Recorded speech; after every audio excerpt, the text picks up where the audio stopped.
HealthForce podcast, the HealthForce podcast. Welcome everybody. RamsandEliteFitness.com, RamsandEliteFitness.com. Be sure to check out our interview with Meredith Dykstra, easily found on RamsandEliteFitness.com. You tap on the latest research tab at the top. There's a menu that pops up on the right side. You can easily find it by clicking podcasts. All the podcasts will be displayed, and there you will find our interview with Meredith Dykstra.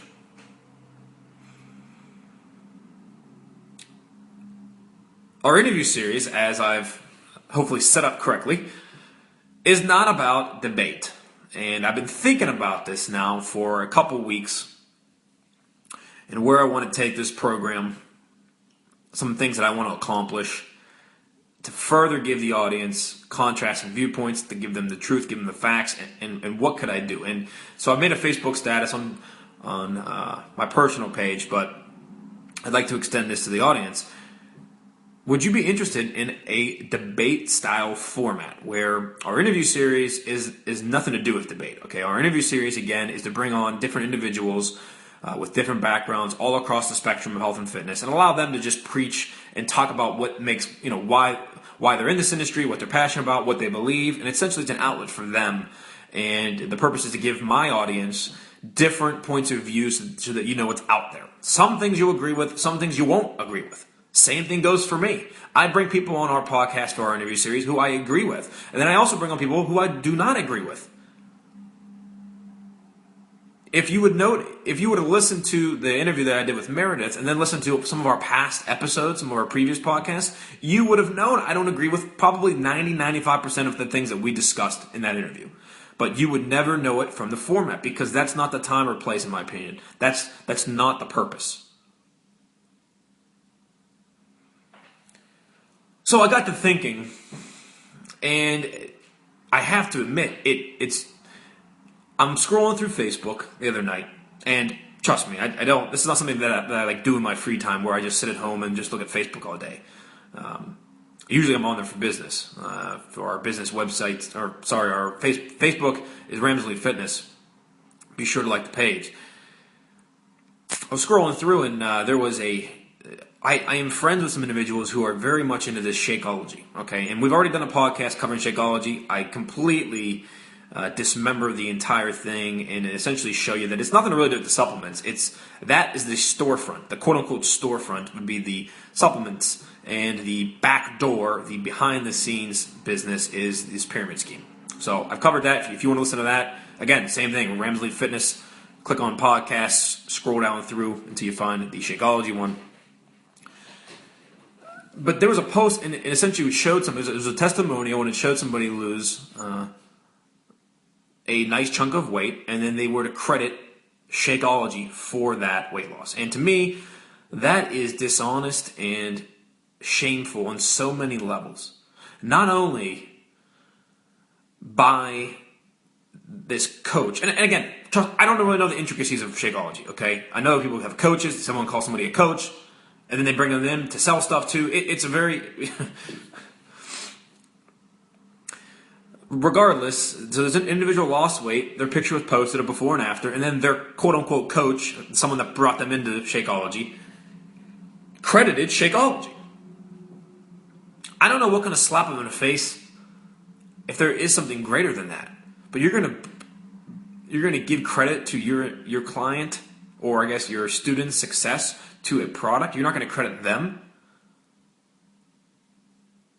That is a shame. That is a disaster. I have major problems with that. In fact, I talk often to our team here at Rams Elite Fitness that it's not us that get people results. I'm very clear about that. It's not something that we're doing that's magical or that we have the secret knowledge to make something successful. No. We are empowering people to go out and get results for themselves. We empower them through using us as a resource, our knowledge, our workouts, so that someone doesn't have to think about constructing workouts. They essentially outsource their entire fitness faculties to us. And we're empowering them. They're the ones that get the results. If they do the workouts as hard as they can and they eat like we're prescribing them to eat, then they're going to get results, but that's them doing it. It's just us guiding them. It's nothing to do. I would never say, oh yeah, we're responsible for her 50 pounds of weight loss or her 100 pounds of weight loss. So, but it's different when you are these Shakeology people. It's different because you're selling something. I honestly am blessed every single day I get to come to work, or, in that proper context of quote unquote work, which is almost a 24/7 thing. But for me, it's different. I'm so blessed. It doesn't feel like I go to work. I don't have to sell something. I never feel pressured to sell.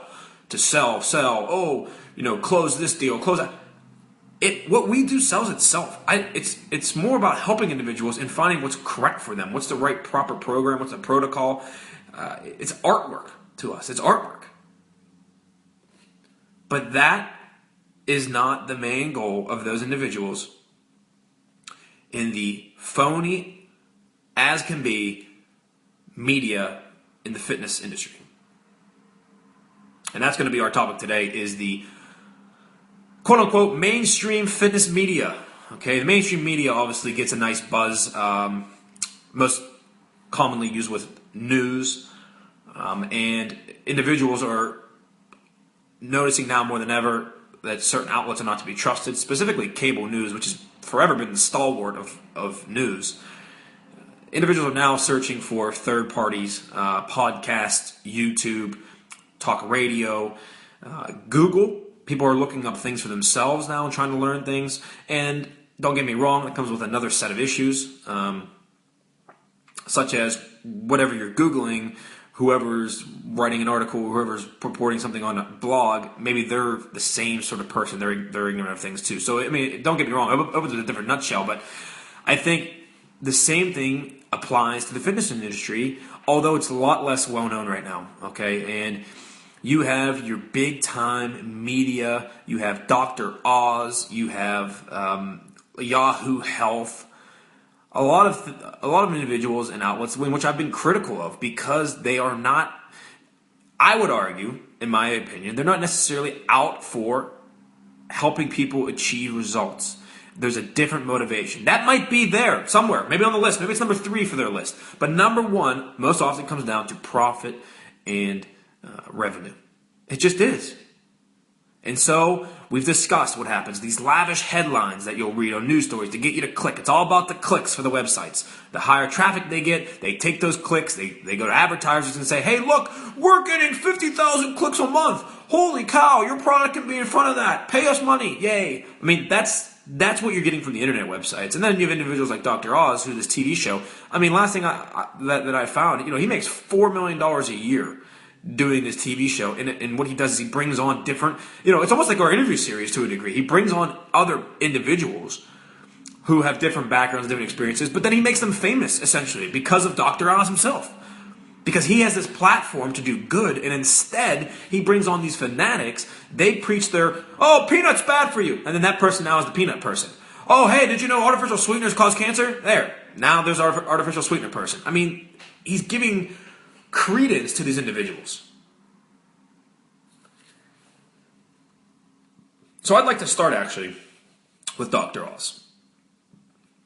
And I got to be honest, I don't know if I've ever watched an entire program of his. Actually, for a fact, I know I haven't. It used to be on the break room of some places I worked when I was younger, and it was hard to stomach then. And now it's even worse now that I've gone to school for health and fitness, that I've had some years now in the field working around and understanding and learning things for myself. It's even more inappropriate in my mind. So just from his Wikipedia page, Dr. Oz, he is a cardiothoracic surgeon, and he's a professor at Columbia University. Pseudoscience promoter, author, and television personality. That's the first sentence of his Wikipedia page. It says right here, pseudoscience promoter, author, and television personality. Now, in order for that to be, again, I don't know Wikipedia's policies, but in order for something like that to be approved or to be able to wear that title and tag of pseudoscience promoter, that's out of the shadows. A lot of the times what I'm trying to express to my audience is in the shadow stuff, like the food babe. She would never call herself a pseudoscience promoter. She would never say it because what she thinks she does is science, not pseudoscience. So for Dr. Oz, on his Wikipedia page, to say pseudoscience promoter, he's out of the shadows, folks. It's not hidden. He's very much into this. Let's bring on radical ideas. Let's bring on people that are outside of boring, truthful advice, and let's get crazy people in here talking about different ideas, get people excited, and then everybody else starts talking about, oh, did you see on Dr. Oz this, the apple cider vinegar diet? Oh, it's the best thing I've ever seen. It's so good. It gets you all this. That's what they're after. The buzz, the clicks, the views, the selling, the people they bring on. To go on with his page, it says he is a supporter of alternative medicine and has been criticized by physicians, government officials, and publications, including Popular Science and The New Yorker, for giving non-scientific advice. And as much as I disagree with physicians, government officials, myself, I agree with them. He gives out a lot of non-scientific advice for somebody that's supposed to be viewed as, quote-unquote, this Dr. Oz, this health and fitness guy. He's a disaster. He don't speak for me. He does not speak for the true fitness professionals. He might speak for these alternative medicine crowds. Fine. If he's your champion, have at it. We'll let you have him. And that brings me to another point. Alternative medicine. Alternative medicine people out there listening, get your crap together. Honestly, you are becoming, the more and more that I research for different podcast episodes or articles or videos, the more and more crazy that they sound. I get it. Look, you don't like drugs that treat people's illness. I'm partially there. I can meet you halfway. I don't particularly like how our traditional medicine practices go straight to drugs. If somebody comes in and they have high cholesterol, but they're 50 pounds overweight, hey, let's start there. Let's look at their diet. Let's not prescribe them cholesterol meds straight away. I'm in that crowd. I can meet you there. But this whole anti-vaccine, this zero medicine tolerance crowd, or the people that think you can be healed by having some, this super cell diet that heals all your cells. I mean, folks, give me a break. So this alternative medicine crowd is really getting a linchpin, or it's lurking in and sinking its claws and hooks into the mainstream media. The mainstream media is using this propaganda and pushing their agenda because it gets them clicks. For instance, let me give you two examples. If you're on a website and there's two different articles, one is entitled "Eat Less to Lose Weight," and the other article is entitled "Consume this top secret." Oh Jesus, yeah, I'm trying to come up with something as crazy as they're putting out there, and it's difficult because I'm not in that headspace. Consume this secret ingredient to drop 30 pounds in 3 months. That's okay. What are you going to click on? Most people are going to click on the glitz, the glam, and they're going to click on that second article. And then the article will spend the entire time talking about apple cider vinegar or cinnamon, how that's the missing ingredient in your diet, and if you just take that, you'll lose 30 pounds. But there is this relationship between media outlets and the fanatical movement that is symbiotic. They help each other. The mainstream media helps the alternative medicine and the crazy fanatics by giving them a platform to spew their nonsense. So it legitimizes that wing of health and fitness. And on the other side of things, the craziness, the just absurdity of what the material those individuals are pushing allows the media on the back end to get clicks, to get views, to then sell advertising.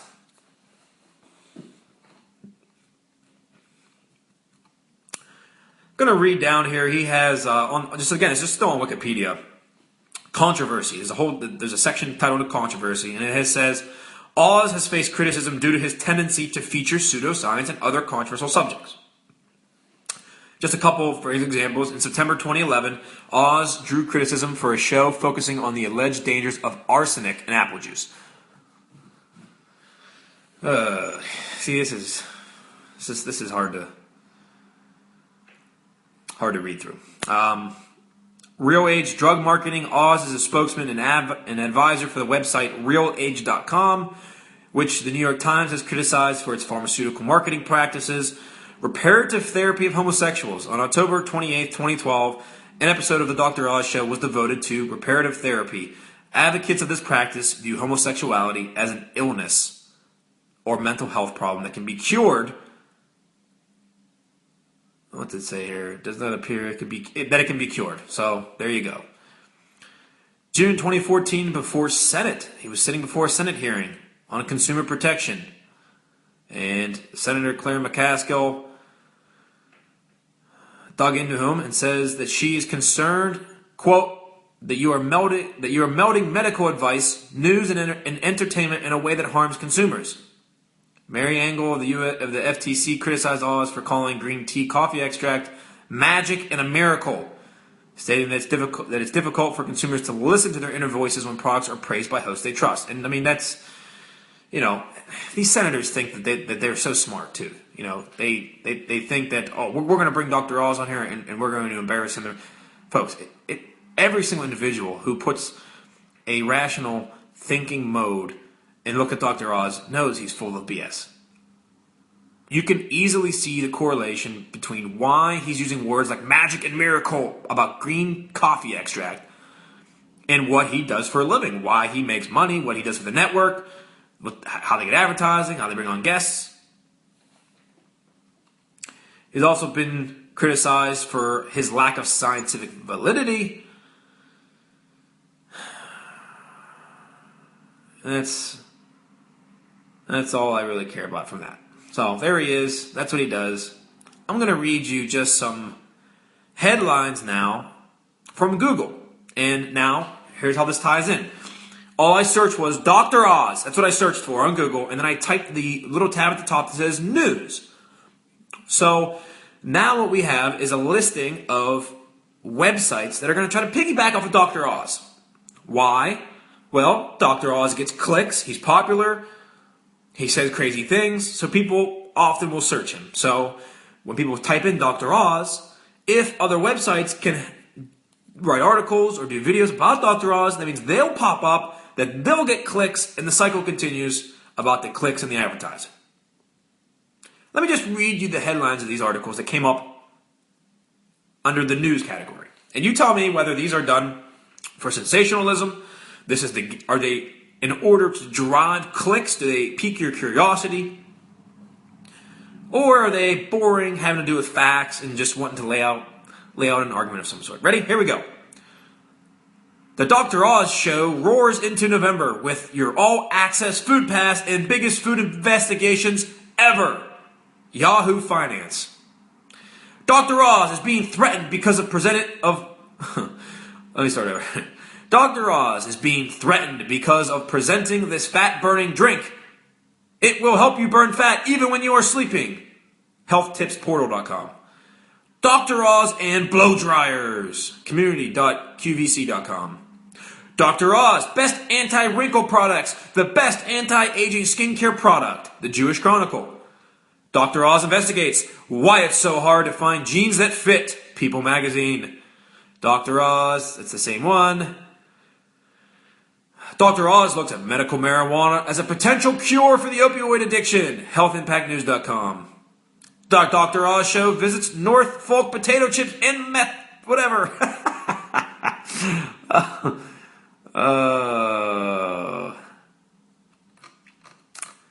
Fun stuff, right? Fun stuff. Whatever happened to the good old articles where you would just kind of put on like,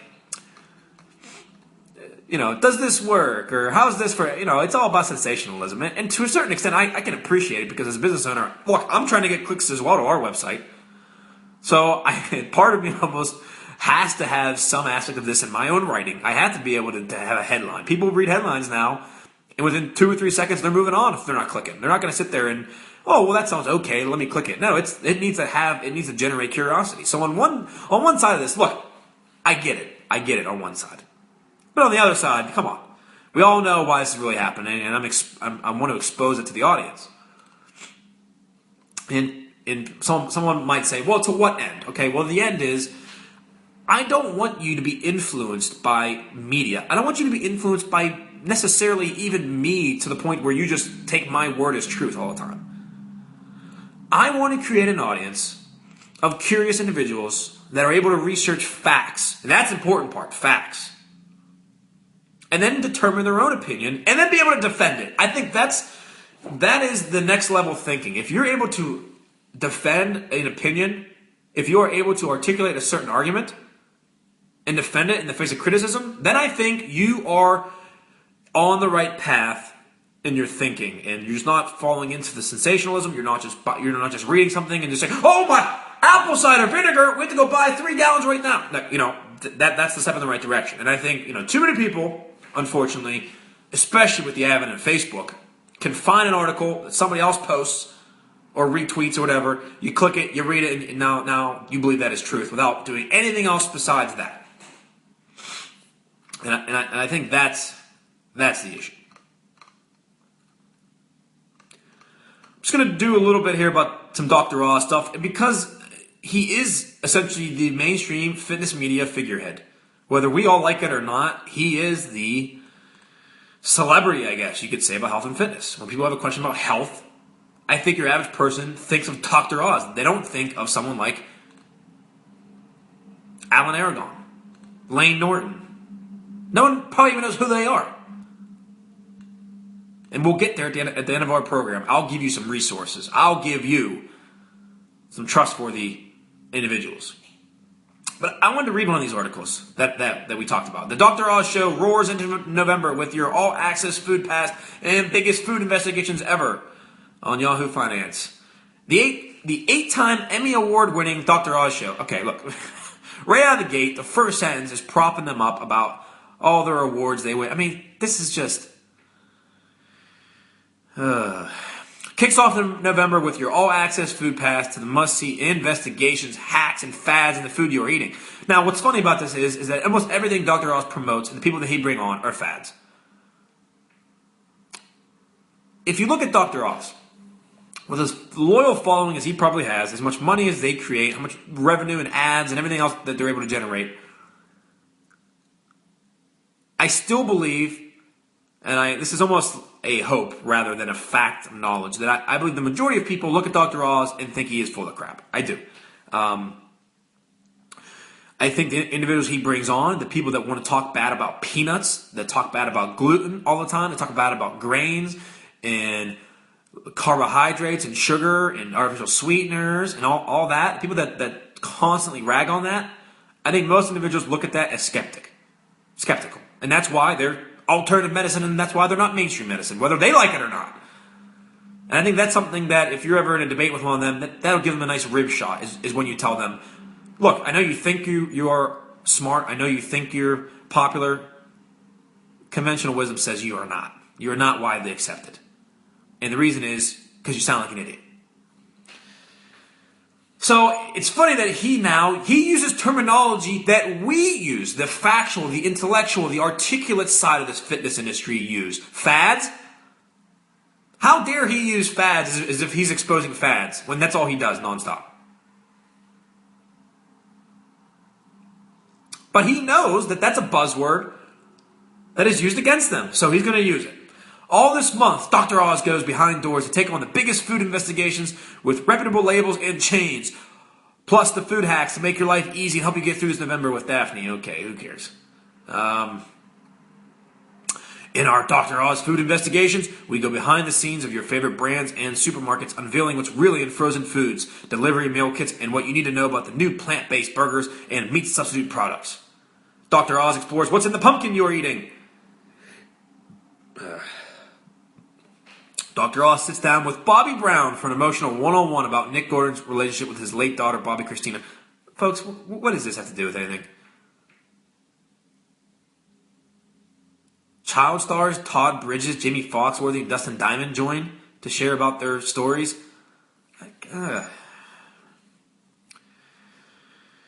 Dr. Oz's food investigation series uncovers the truth behind America's biggest foods, the low-calorie chip craze. Is there really a low-calorie chip craze? I actually think it's a high-calorie chip craze, to be honest with you. I don't think most people are buying the baked chips. If they want chips, they're buying the real thing, man. The truth about pumpkin spice and what's really in your canned pumpkin with This Is Us star Justin Hartley. What? Can you actually have hangover-free alcohol? Well, you know that's going to be a website clicker. The pasta paradox with the is your Greek yogurt a fake? What you need to know before you drink and eat at America's biggest coffee chains. The truth about frozen pizza and frozen chicken nuggets. Are box delivery meal kits worth it? The real price. Enough. Done. Maybe we should do on the HealthForce podcast or on the website Ramsley Fitness a Ramsley's Fitness investigates, Dr. Oz investigates. How about that? How about we investigate Dr. Oz's investigations? And then we give the facts. Because I can tell you right now, half of those are going to be pseudoscience out the wazoo. Pumpkin spice. That is one that people, you see it all the time. Oh, Starbucks, that pumpkin spice there's pumpkin spice latte is so toxic for you. Oh, do tell me more. What's funny about that, just not to get too far off track, but to make a side note here, why do the fanatics give a crap about changing things that they don't consume? Can somebody explain the rationale to me? You don't see me coming on we haven't done a single podcast on McDonald's. Not a single one. Do you want to know why? Because I don't care. I don't care about changing McDonald's. I don't eat McDonald's. So I'm not going to be some champion out there, some social justice warrior, trying to change things that I don't even consume myself. That's stupid. It's moronic. It's also highly annoying. So what you get are people, Starbucks has this pumpkin spice latte, okay? I don't go to Starbucks. I don't like Starbucks that much. Right? I might have meetings there, but that's it. I don't go there all the time. I don't go there every day. I don't even know if I've ever got the pumpkin spice latte. But I can't help reading every November about this. The alternative medicine crowd, the fanatics, want to come out and slam anybody that consumes a pumpkin spice latte as toxic. If it's so toxic, then don't go to Starbucks. If that's your opinion, you crazy folk. If you don't like going to Starbucks because you think it's toxic, then don't go there. You don't need to write 3 articles, do 6 videos about pumpkin spice latte.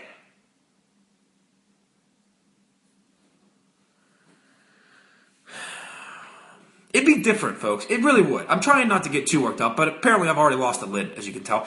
It's one thing if I do an article or a video telling you Shakeology sucks. Okay? It would be completely different as if I do an article every single week and try to tell you that we need to change Shakeology. Shakeology needs to be better. I don't care about Shakeology. I hope Shakeology kicks the dust and it goes bankrupt. I don't care. I'm not going to go out there and try to change Beachbody or Shakeology or any of it. So sorry, but I get bothered by these people that want to change things for me and you who actually enjoy these things. For those of you who like McDonald's, if you like it, if some jerk off the street comes in and says, oh, you know how fattening these are for you, let's change it. And they put on pressure and McDonald's changes something and now it don't taste as good, how upset are you going to be? Your McDonald's changed for somebody that doesn't even eat McDonald's. And that's the crux of the issue. All right, let's bring some focus back here. Bring some focus. We're almost through today, folks. We're almost there. Another article, Dr. Oz is being threatened because of presenting this fat-burning drink. It will help you burn fat even when you're sleeping. Now, before I even get into this article, Christina Verskova, that's the author of this article, October 31st, which is today. You are a disgrace. I don't know if you're a blogger, and we'll find out here in a second, or if you're a reporter. A fat-burning drink that's going to help you burn fat even when you're sleeping. Come on. At some point, I think the overwhelming majority, I think it's a majority now, maybe it's only 55%, but I think 55% of people reject this sort of stuff. Someday it's going to be overwhelmingly then. It's going to shift to 80%, and these people are going to have to go crawl into a cave. Everyone who is trying to lose weight knows how difficult and challenging the process actually is. When talking about weight loss, the 3 main key factors are proper diet, regular exercise, and persistence. Okay, there we go. End the article. I actually agree. Christina, that's it. That is it. That's true. End the article. I don't want to hear about any more secret drinks that you're going to promote. People should read that first sentence and say, okay, I need to work on having a proper diet, getting regular exercise, and being persistent, and being... Actually, I would use the word consistent, actually. And consistent about it. Just repeat this over and over, and my results will come. That's the end of this article. Fortunately, we go on. However, not everyone is willing and able to undergo this process. So a lot of people who are trying to shed some extra pounds wonder whether there is a way to burn fat day and night without following a strict diet or without working out daily. Although some people claim this isn't possible, Dr. Oz believes the opposite. Oh! Everybody start bowing. Dr. Oz believes that it's possible to not follow a diet and to not work out but still burn a lot of fat. It must be true then. It just must be. For those who don't know Dr. Oz, consider yourselves lucky. Nope, I added that myself. Dr. Oz is a popular TV personality and cardiothoracic surgeon.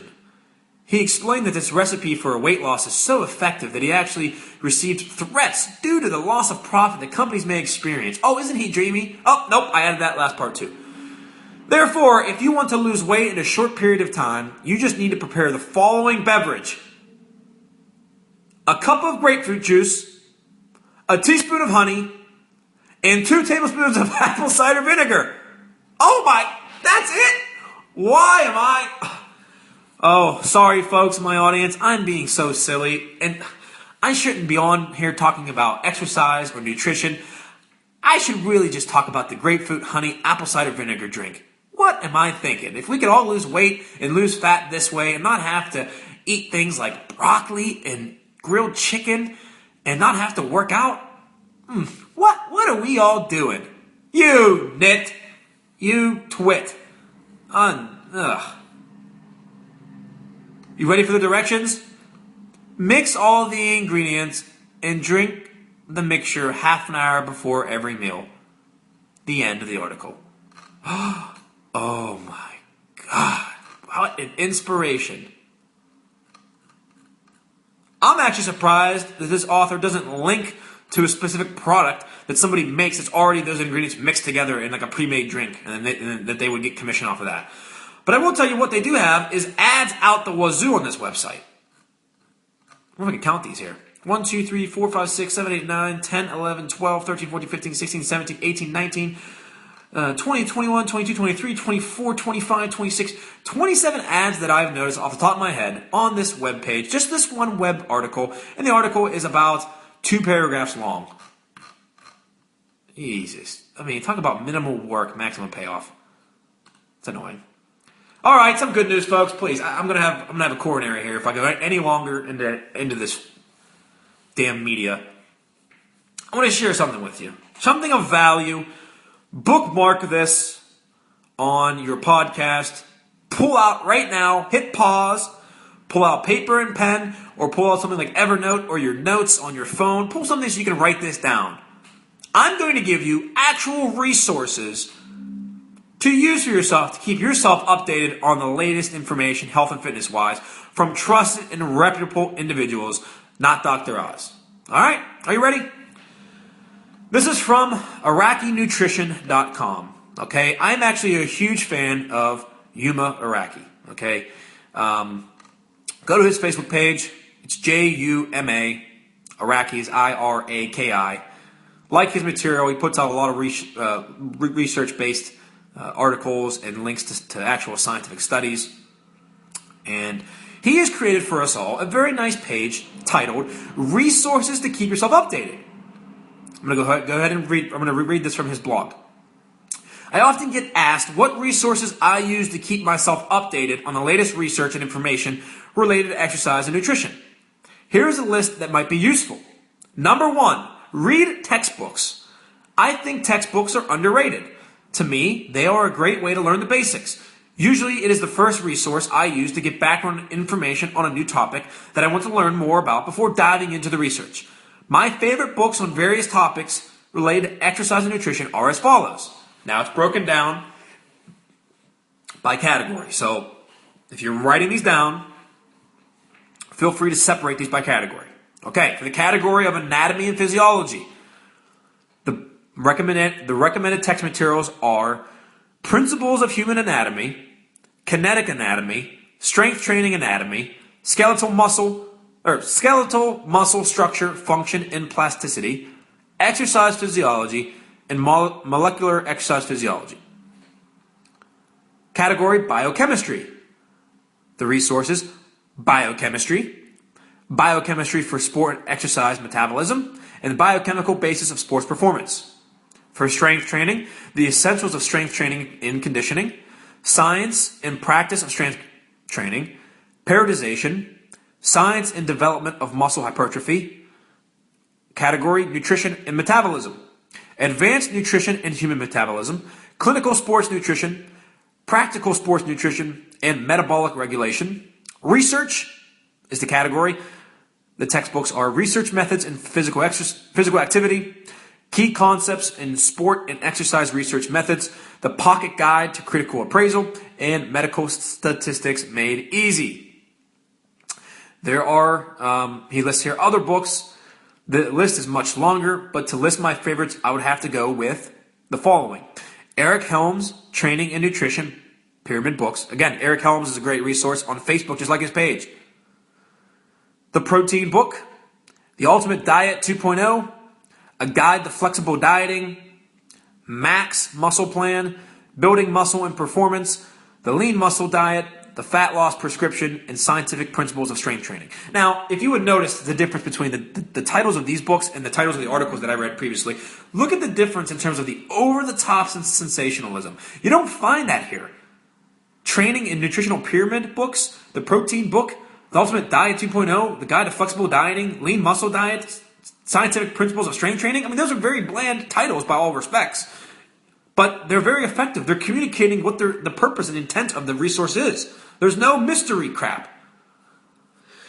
The second resource that Yuma recommends is monthly research reviews, and I happen to be a testimonial of these. I love these. Essentially, you could pay individuals a very, very modest sum, like $9 to $10 a month, and they'll wrap up all of the research in the prior month for you, like the latest research studies, and send it to you, and essentially put their own commentary on it. It's another great way to keep yourself updated. He highly recommends these three: the Strength and Conditioning Research, Alan Aragon Research Review, and Examine Research Digest. And then he lists third, some research journals that you can follow. And then he also lists number 4, follow the authors and topics on PubMed, in which he approves of too. So what I'm going to do actually is I'm going to put this on our social media page, this article, because it goes on and on. It talks about social media, it talks about people to follow on Facebook. It's fantastic. It's like you should never have to Google search or go to Yahoo Health or look at Dr. Oz anymore. Like this one blog page with all the resources listed here. It's a fantastic compilation, and my hat is off to Yuma for this. This is fantastic. And then just to do it justice, to give you some background on Yuma, he's a certified personal trainer, holds a bachelor's degree in nutritional sciences. He is also currently studying sports nutrition through the International Olympic Committee. He's the CEO of Iraqi Nutrition AS and head of nutrition at AFPT, where he lectures in sports nutrition. He also works as a business consultant for Protein Fabricon in Norway. So, great resource there. So that wraps up our podcast today, folks. Thanks for sticking it out. Hopefully it was entertaining for you. But start to look at what resources you're really that you're really going to for your health and fitness advice. And if it's people on Facebook, if they're these Shakeology fanatics, if they're alternative medicine kooks, if it's Dr. Oz, if it's sensational headlines. Just bring out the, my hope is that you look at it and bring out the skeptic, okay? Just bring out that side of you that wants to see some of the facts.